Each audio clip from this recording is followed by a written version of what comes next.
Praise the lord. ఈరోజు ఒక సామెత నేర్చుకుందామా? సామెతల గ్రంథం 20వ అధ్యాయం 29వ వచనం.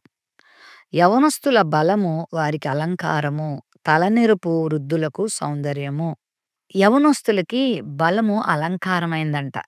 కనుక యవనస్తులు బలాన్ని దాచుకోకూడదు. దాన్ని ఏం చేయాలంటే వినియోగించాలి.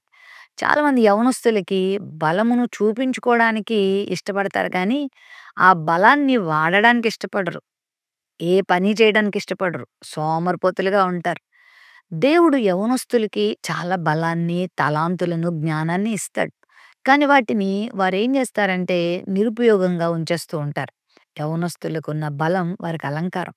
నీకు దేవుడిచ్చిన బలంతో, దేవుడు నీకిచ్చిన తలాంతులతో, దేవుడు నీకిచ్చిన వరాలతో నువ్వు పని చేయాలి. నువ్వు సోమరిగా ఉండకూడదు. వాటిని రోజు రోజుకి నువ్వు ఇనుమడింప చేయాలి. వాటిని షైన్ చేసుకోవాలి.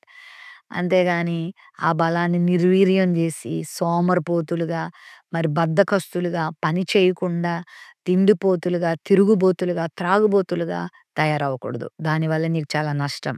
దేవుడు నీకిచ్చిన బలాన్ని చక్కగా ఉపయోగిస్తే అదే నీకు అలంకారంగా, అదే నీకు ఆశీర్వాదకరంగా మారుతుంది. తలనెరుపు వృద్ధులకు సౌందర్యం అంట.